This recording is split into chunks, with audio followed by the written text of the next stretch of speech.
Happy New Year.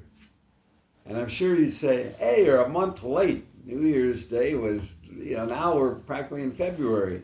Well, maybe in a way that we need to think of every day in this year as new, as an opportunity to be happy, to be joyful. But we all know that doesn't always happen. And I want to talk about one area, there's many, one area that can get in the way of our having a good joy sense and peace sense and love sense. And that's the whole area of resentment. The reason I'm bringing this up is a woman talked to me recently, and her New Year's resolution was to be healed of resentment. And she shared some of her story that she was still holding on to some situations when she was very young. And as she was growing up, as she was a teenager, that she had a dad at the time who was hurtful in the sense of what he would say, and wasn't as kind and wasn't as loving. And so she built up a resentment about that. In fact, in her own mind, her mom, who was very good and kind and very outgoing, and that she always kept her mom in there as what's good. And then what she did was look at her dad as that's the worst thing that happened in my childhood, having to live with him. And understandable feelings. Many people hold on to resentments from when they were young. And that very human, and she described some of the things that he said, and he wasn't abusive in any physical or sexual way, it wasn't that, but it was just that he wasn't very encouraging.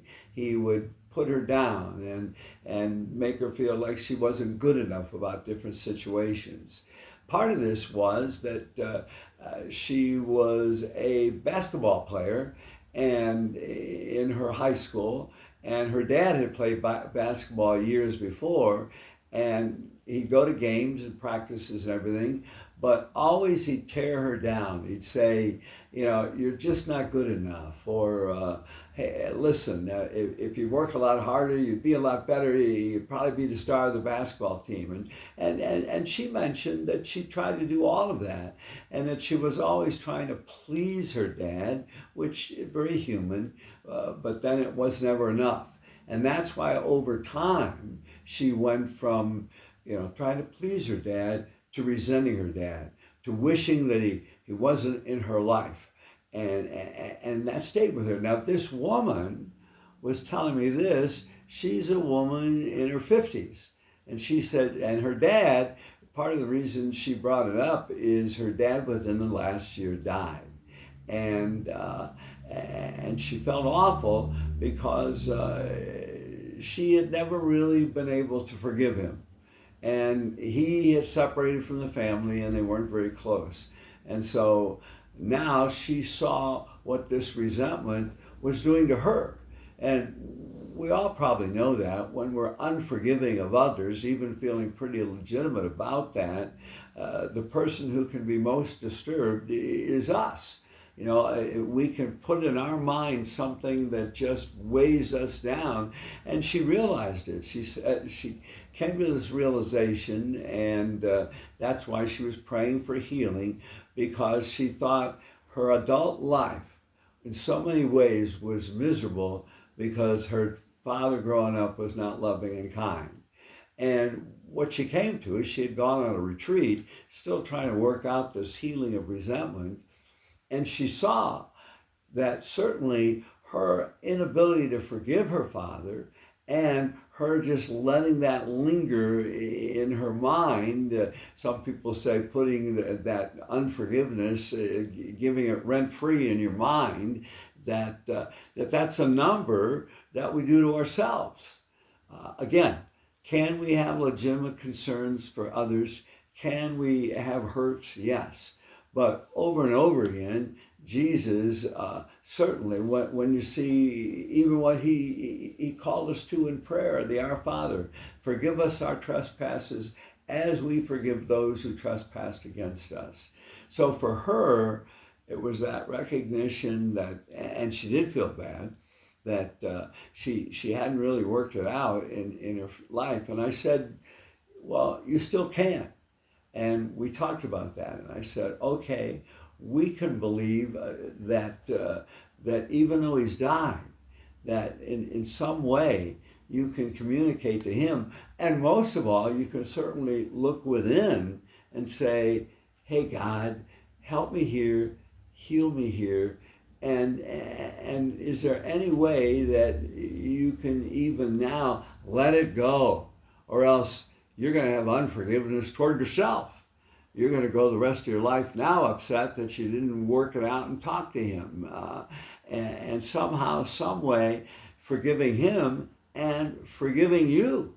And so we talked about that and prayed about that. And part of this retreat that she had gone on was to take steps to do just that. But she recognized she couldn't do it on her own.